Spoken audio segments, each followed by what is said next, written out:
A white envelope landed in front of my work boots. Inside was a check for $10,000. Take this and stop calling me.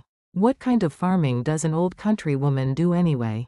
It was my ex-husband, Richard Morrison's voice. Next to him stood his new wife, Amber, covering her nose with her designer handbag. Honey, let's go. The mushroom smell is getting into my clothes. This is disgusting. I'm 65 years old, and I still wake up at 5 every morning to tend this organic mushroom farm in rural Oregon. It's been over 10 years since the divorce, since I left the city behind. I started with shiitake and oyster mushrooms just to survive.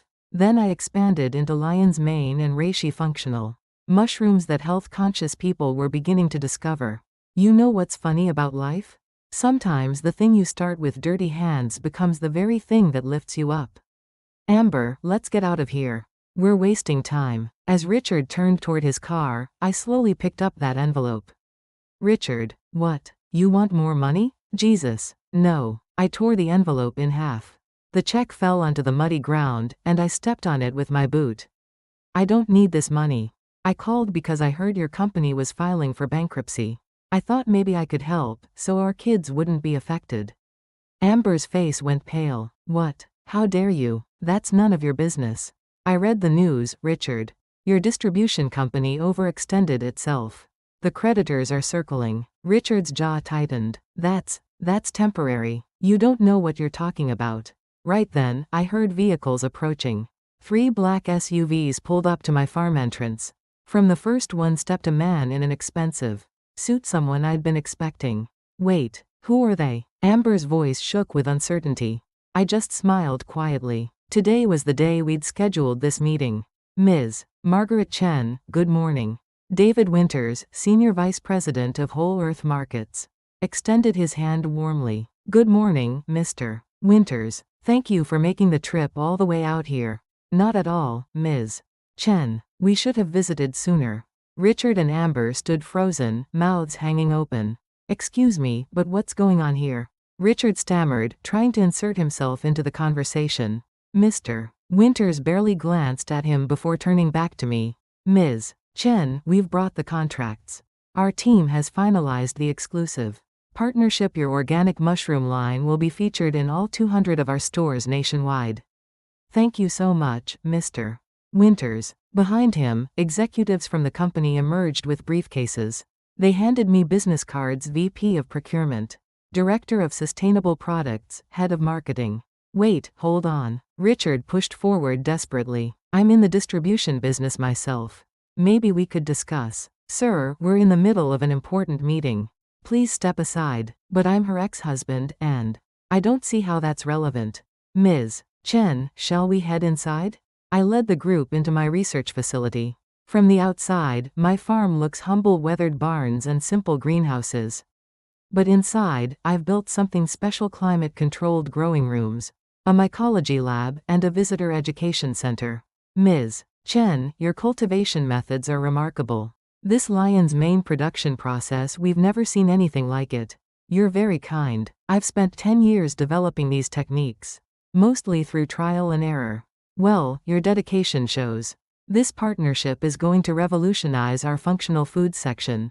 The contracts were signed that afternoon. My mushroom brand would launch nationally, with potential expansion into supplements and wellness products. Listen carefully, because here's where the real story begins. That night, around midnight, my security cameras picked up movement. Richard was on my property, carrying what looked like a crowbar, heading toward my greenhouses. I'd anticipated this. That's why I'd installed cameras everywhere, and had the sheriff's department on speed dial. Sheriff's office? There's an intruder on my property. Yes, he's armed. Within minutes, deputies arrived. Freeze. Drop the weapon. No, wait. This is a misunderstanding. We got a call. You're coming with us. Richard was arrested that night.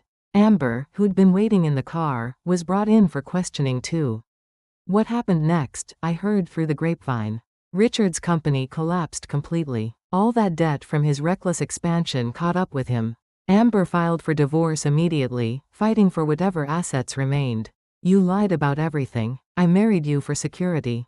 You were just a gold digger from the start. They tore each other apart in divorce court, according to the local news. Last I heard, Richard was living in a studio apartment downtown. Amber had already moved on to her next target. In me, I kept working. My products launched in whole earth markets to incredible reviews. Food Network called, wanting to feature my farm. I used part of my profits to start a program providing fresh, nutritious mushrooms to senior centers. When I appeared on that cooking show, the host asked, "Margaret, you rebuilt your whole life after divorce. What kept you going?" I thought for a moment. I didn't do this for revenge. I did it because I needed to survive. And I wanted to prove to myself that I still had value. People can call you old, washed up, a failure, it doesn't matter. You just do the work. That's inspiring. And now I'm in a position to give back. That's what success really means. One day, I saw Richard's car parked at the edge of my property. He sat there, not getting out, just watching me work. I looked up, met his eyes. Briefly, nodded once, and went back to harvesting mushrooms. After a while, he drove away. You know when people make their biggest mistake? When they judge someone by appearances. Work boots and dirt under your fingernails don't mean you're worth less. Age doesn't mean you're finished. Being alone doesn't mean you're powerless. I didn't seek revenge. I just lived my life with dignity. Turns out, that's the best revenge of all. There's a sign at my farm entrance now. Chen's Organic Mushrooms, Margaret Chen, founder and CEO. Every morning, I walk past that sign at dawn. A 65-year-old woman, running her own successful business. This is the life I chose. This is the respect I earned. Richard and Amber destroyed each other fighting over money. They lost everything: wealth, reputation, peace. I didn't lose anything. I found myself. That's what real victory looks like.